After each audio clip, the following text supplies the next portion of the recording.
Hello students, welcome to the part 3 of the chapter carbon and its compound. In previous video हमने alkenes का जो है study किया था, उसका जनरल फार्मूला क्या होता है, उसका नोमेनक्लेचर किस तरह से करते हैं। अनसैचुरेटेड हाइड्रोकार्बन का जो फर्स्ट पार्ट था, अनसैचुरेटेड हाइड्रोकार्बन में जो दूसरा टाइप आता है वो होते हैं एल्काइंस। आप इनका डिफरेंस समझिएगा। एल्कीन में यहाँ पर के के बाद ई होता है और यहाँ पर के के बाद आई होता है एल्काइंस में। तो इस तरह से आज हम जो स्टडी करने वाले हैं वो एल्काइंस को करने वाले हैं। देखिएगा एल्काइंस क्या होते हैं। एल्काइंस उन हाइड्रोकार्बन्स को बोलते हैं जिनमें at least one triple bond present हो। An unsaturated hydrocarbon in which two carbon atoms are connected by triple bond is called alkynes. अगर एक भी ट्रिपल बॉन्ड आ गया है चेन में, कार्बन चेन में, तो वो कंपाउंड अनसैचुरेटेड तो होगा बट एल्काइंस भी होगा। The general formula of alkynes is CnH2n-2। CnH2n-2 मतलब हाइड्रोजन के कितने एटम हो जाएंगे, कार्बन के जस्ट डबल करके, जो -2 करने से आएंगे। देखिएगा हम देख लेते हैं किस तरह से। नंबर ऑफ कार्बन एटम्स हम एक सीरीज बनाते हैं। अगर नंबर ऑफ कार्बन एटम्स 1 है तो हम जानते हैं रूट वर्ड होता है हमारा मेथ और सफिक्स, इनका सफिक्स होता है आइन। यहीं से लिया जाता है ये एल्काइन में। जब हम एल्काइन लिखते हैं तो लास्ट में जो इसका YEN होता है ये इसका सफिक्स होता है। जिस तरह से एल्केन में एन था, एल्कीन में इन था, यहाँ पर YNE आइन होता है। तो मेथाइन बन जाता है। मेथाइन का जब हम जनरल फार्मूला लिखना चाहेंगे तो इस फार्मूले के हिसाब से अगर कार्बन का एक एटम है तो एक का डबल करेंगे तो हो जाएगा H2-2 is equal to CH0। ऐसा कोई कंपाउंड पॉसिबल नहीं हो सकता, इसलिए हम इसको बोल देते हैं कि ये मॉलिक्यूल एग्जिस्ट नहीं करता है। तो this molecule does not exist. इस नाम का, मिथाइन नाम का कोई कंपाउंड नहीं होता है। नेक्स्ट देखेंगे हम, अगर कार्बन एटम्स 2 हैं हमारे तो रूट वर्ड हो जाएगा एथ और सफिक्स हो जाएगा आइन। इन दोनों को मिलाएंगे तो बन जाएगा इथाइन। और इथाइन का जो जनरल फार्मूले के हिसाब से जो मॉलिक्यूलर फार्मूला आएगा वो क्या आ जाएगा, CN। हमने लिए हैं 2, यहाँ पर कार्बन के 2 एटम्स हैं तो हाइड्रोजन के कितने हो जाएंगे, 2 का डबल करेंगे 4 -2 इज इक्वल टू C2H2। ये हमारा जनरल फार्मूला आ जाएगा C2H2। ये पॉसिबल है, यानी कि C2H2 पॉसिबल है। अब हम इसका लिखेंगे स्ट्रक्चरल फार्मूला। जो स्ट्रक्चरल फार्मूला कैसे लिखते हैं हम, कार्बन के हमने कार्बन के यहाँ पर 2 एटम हैं तो कार्बन के हम 2 एटम बना लेते हैं। पहले सिंगल बॉन्ड से बना लेंगे, सिंगल बॉन्ड से बना लेते हैं। और उसके बाद हमारी एल्काइंस में ये एल्काइंस की शर्त होती है कि उसमें carbon carbon bond triple bond से कनेक्ट होते हैं। तो पहले हम ट्रिपल बॉन्ड बना लेंगे दोनों के बीच में। दोनों कार्बन के बीच में ट्रिपल बॉन्ड बना लिया। अब इनकी कार्बन की टेट्रा वैलेंसी पूरी करते हैं क्योंकि 4 होती है इसकी वैलेंसी कार्बन की। तो 3 तो यहाँ इस वाली कार्बन की देखते हैं हम, 1 2 3, तो एक वैलेंसी ये रही तो 4 पूरी हो जाती है। इसकी भी 4 पूरी हो जाती है, 1 2 3 और एक ये रही 4। और जो इसकी सिंगल वैलेंसी है जो खाली है अभी, उन पर हम एक एक हाइड्रोजन अटैच कर देते हैं। इस तरह से इनका कंडेंस फॉर्मूला आ जाता है CH ट्रिपल बॉन्ड CH। ये ट्रिपल बॉन्ड इस कार्बन और इस कार्बन के बीच में है, ये हमने आसानी के लिए इस तरह से लिख देते हैं CH। तो कुल मिलाकर के हमारा इथाइन का जो है condense formula CH triple bond CH। ये ट्रिपल बॉन्ड ये बता रहा है कि ये आइन है और 2 कार्बन एटम्स बता रहे हैं ये इथाइन है। नेक्स्ट इसी तरह से हम अगर कार्बन एटम 3 लेते हैं तो हमारा रूट वर्ड होता है प्रोप और प्लस सफिक्स, तो सब में आइन ही चलना है, हो जाता है प्रोपाइन। और फॉर जनरल फार्मूले की बात करेंगे, कार्बन के यहाँ 3 एटम हैं तो 3 का डबल करेंगे 6 और -2 करेंगे तो 4, हाइड्रोजन के 4 रह जाएंगे तो C3H4। इस तरह से अगर हम इसका स्ट्रक्चरल फार्मूला बनाना चाहें तो स्ट्रक्चरल फार्मूला, कार्बन है हमारे यहाँ पर 3 तो पहले आप 3 कार्बन बना लीजिए सिंगल सिंगल बॉन्ड से। अब 2 कार्बन के बीच में आपको ट्रिपल बॉन्ड जरूर दिखाना है, तभी ये इथाइन तभी जो है ये एल्काइन में चेंज होगा।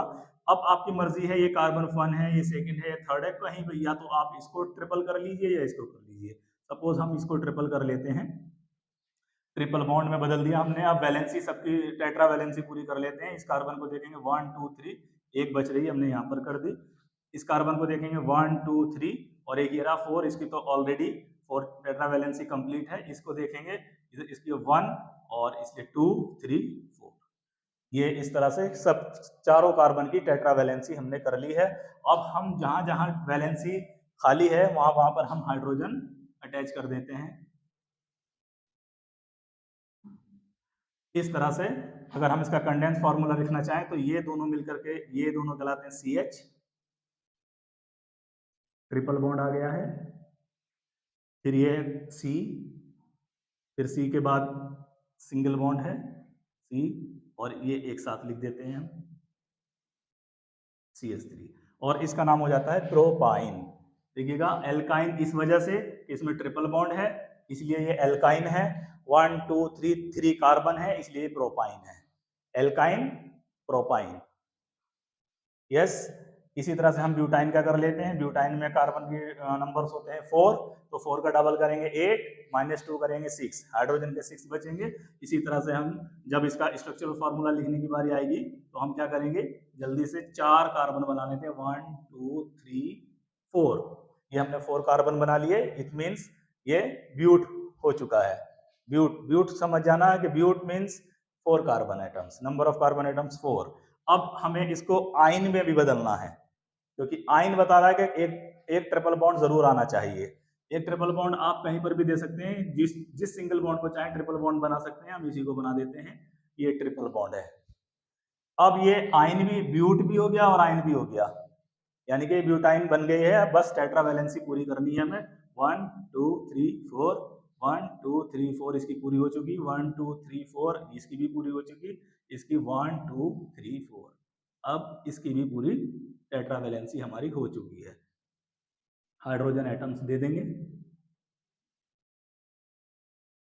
देखिएगा काउंट कर लीजिएगा हाइड्रोजन एटम, 1 2 3 4 5 6, ये रहे हमारे 6 कार्बन के, 1 2 3 4 कार्बन के भी 4। और अगर कंडेंस फार्मूला लिखने की बात आएगी तो हम इसको लिख देंगे CH3, सिंगल बॉन्ड लगाएंगे, ये वाली C बनाएंगे, ये ट्रिपल बॉन्ड बनाएंगे, फिर ये वाली C बनाएंगे, फिर सिंगल बॉन्ड बनाकर and this is the butyne. इसी तरह से हम पेंटाइन, हेक्साइन, हेप्टाइन, ऑक्टाइन, नोनाइन और डेकाइन सबके बना सकते हैं। और अगर हमें ये नोमेनक्लेचर में आ जाए कि आप इसका IUPAC नाम लिख के बताइए, IUPAC क्या होता है हम आगे स्टडी करेंगे, आप इसको स्क्रीनशॉट ले सकते हैं।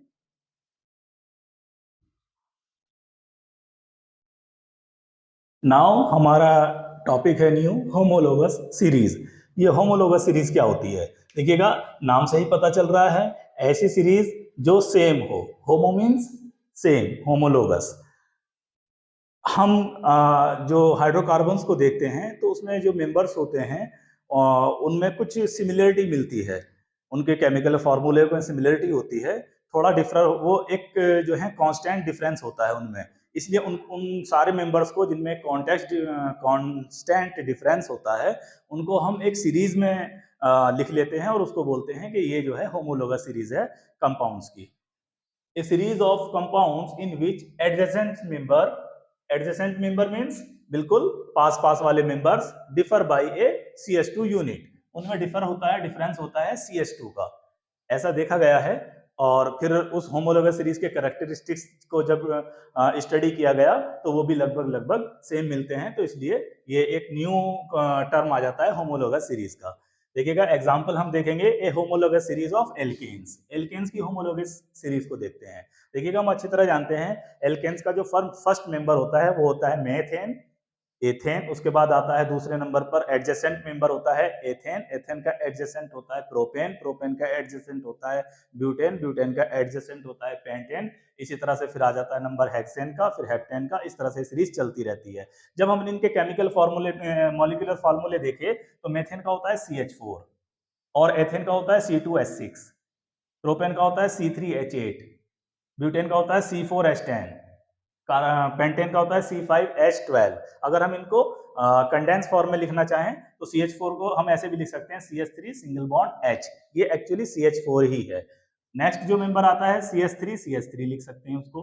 नेक्स्ट जो आता है उसको लिखने का तरीका बहुत आसान है, जब भी आप शुरू करें तो CH3 से शुरू करें और लास्ट में भी CH3 करें, और बीच में जितने भी कार्बन आ रहे हैं जो नंबर्स कार्बन होते हैं वो सब CH2 लिखते चले जाएं। जैसे यहाँ पर कार्बन 3 है तो CH3 से शुरू किया, CH3 पर एंड किया, बीच में एक मेंबर बच रहा है उसको CH2 लिख दिया।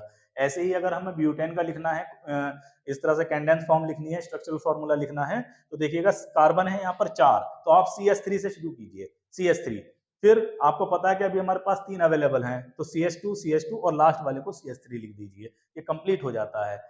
कुछ भी जो है याद रखने की जरूरत नहीं होती, बड़ी आसानी से हम इसकी चेन फॉर्म लिख सकते हैं। जैसे हमें C5H12 ये हमारा पेंटेन है, यानी कि आप CH3 से शुरू कीजिए, CH3 और फिर CH2 और लास्ट वाला जो 5th कार्बन होगा उसको फिर CH3 लिख दीजिए। आप इनको काउंट कर सकते हैं 1 2 3 4 5 कार्बन, 3 into 5 to 7 to 9 और 3 12 H12। तो अब हम इनमें डिफरेंस देखते हैं, इनके बीच में डिफरेंस, इन दो के बीच में, फिर इन दो के बीच में, फिर इन दो के, अगर हम डिफरेंस देखें तो CH2 का ही है, CH2 देखिएगा यहाँ पर अगर आप एक C दे देंगे तो C2 बन जाएगा और 2 H दे देंगे तो H6 बन जाएगा, यानी कि इन सब एडजेसेंट मेंबर में सेम डिफरेंस है CH2 यूनिट का। अब यही अगर हम एल्कीन के लेंगे तब भी ये CH2 का ही डिफरेंस होता है, अगर हम एल्काइन की लेंगे तब भी CH2 का डिफरेंस आता है, एल्कोहल की लेंगे होमोलोगस सीरीज उसमें भी CH2 का डिफरेंस आएगा। इसी तरह से हम एक फैमिली के अंदर जिसको भी हम होमोलोगस सीरीज बोलेंगे उसके दो एडजेसेंट मेंबर जो होंगे उनमें डिफरेंस होता है CH2 का। इससे फायदा क्या है होमोलोगस सीरीज बनाने का? देखिएगा होमोलोगस सीरीज से हमें ये फायदा होता है कि all compounds of the series contains same elements और फंक्शनल ग्रुप। एक तो ये बात होती है कि उनमें एलिमेंट्स या फिर फंक्शनल ग्रुप सेम होते हैं, ये फंक्शनल ग्रुप क्या होता है हम आगे पढ़ने वाले हैं। दूसरा है all compounds of the series can be represented by A journal formula.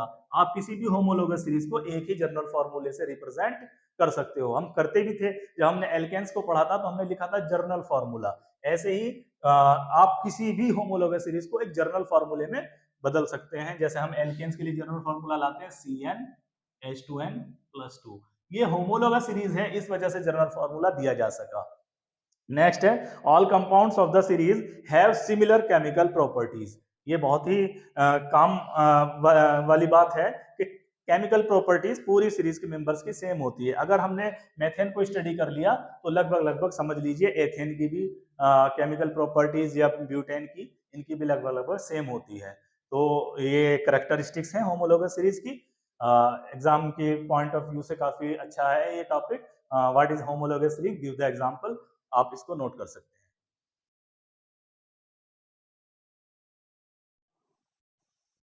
Now हमारा टॉपिक आ जाता है फंक्शनल ग्रुप।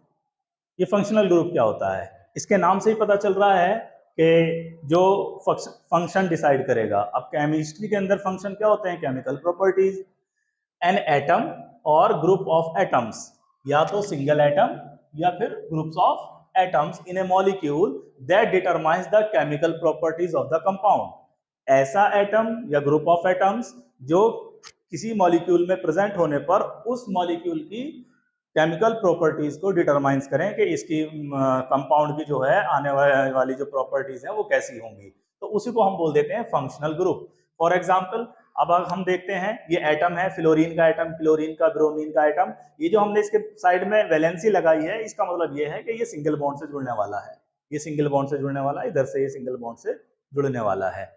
यस, ये इसको आप कुछ और ना समझे, ये समझ लिए वैलेंसी है, ये इस तरह से जुड़ेगा, एक सिंगल बॉन्ड से जुड़ जाएगा जा करके। तो ये फ्लोरीन, क्लोरीन, ब्रोमीन ये अलग अलग एटम्स हैं, ये भी फंक्शनल ग्रुप की तरह वर्क करते हैं, यानी कि कंपाउंड की केमिकल प्रॉपर्टीज को डिसाइड कर देंगे। या OH ग्रुप, इसको OH ग्रुप को बोलते हैं हम एल्कोहल ग्रुप। इनको हम कॉमनली बोल देते हैं हेलो ग्रुप। उसमें फ्लोरीन हो सकती है, क्लोरीन हो सकती है, ब्रोमीन, आयोडीन, तो उसको हेलो बोल देते हैं, हेलो ग्रुप।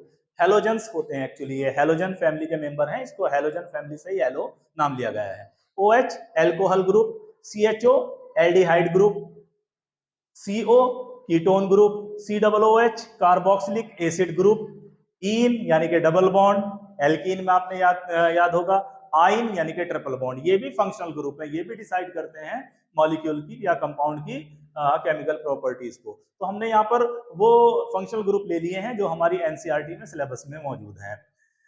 अब देखते हैं हम, सपोज दैट एक कंपाउंड है CH3CH2OH, तो इसमें ये इतना जो पार्ट है, this is the carbon chain, या हम बोल सकते हैं ये हाइड्रोकार्बन पोर्शन है, हाइड्रोकार्बन,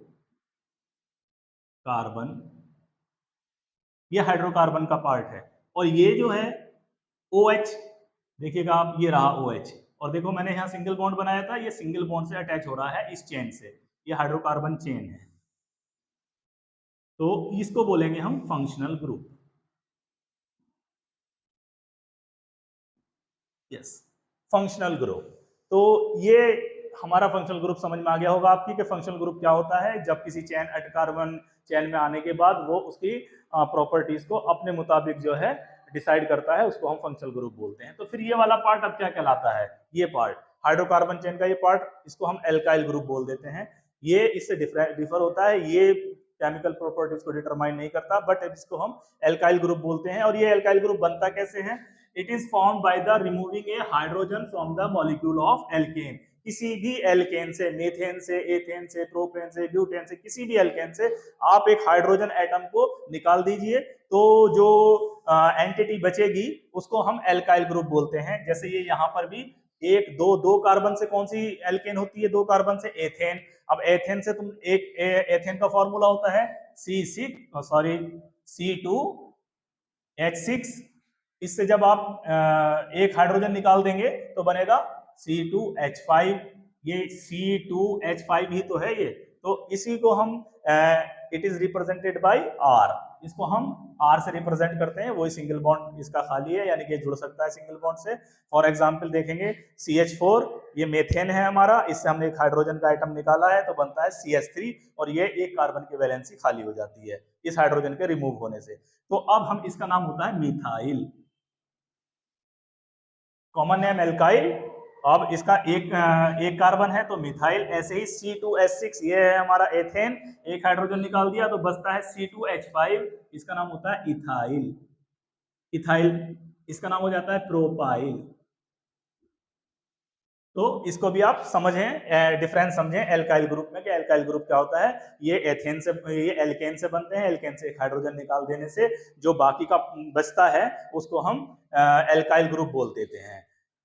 इसी तरह से ये हमारे नीचे को प्रोपाइल के बाद नंबर आ जाएगा ब्यूटाइल, फिर आ जाएगा पेंटाइल, हेक्साइल, हेप्टाइल, इस तरह से ये भी सो ऑन बनते रहते हैं। तो आप इनका याद रखना, फंक्शनल ग्रुप वो होते हैं जो केमिकल प्रॉपर्टीज को डिसाइड करते हैं, और एल्काइल ग्रुप वो होते हैं जो एल्केन से एक हाइड्रोजन रिमूव करने के बाद हमें मिलते हैं। आज की वीडियो को हम यहीं पर फिनिश करते हैं। नेक्स्ट वीडियो में हम पढ़ेंगे नोमेनक्लेचर ऑफ हाइड्रोकार्बन्स, या कहो ऑर्गेनिक कंपाउंड्स। बहुत इंपॉर्टेंट होने वाली है नेक्स्ट वीडियो भी। आपको अगर हमारा काम पसंद आ रहा है, समझ आ रहा है, तो प्लीज हमारे चैनल को सब्सक्राइब भी कर लें, और अपने जो है फ्रेंड्स को रिकमेंड करें, और लाइक और कमेंट्स भी करें। अगर आपको इसमें कुछ सजेशन देना हो तो आप कमेंट्स में हमें बता सकते हैं हमारी वीडियो कैसी लगी। थैंक्स फॉर वॉचिंग, मिलते हैं नेक्स्ट वीडियो में।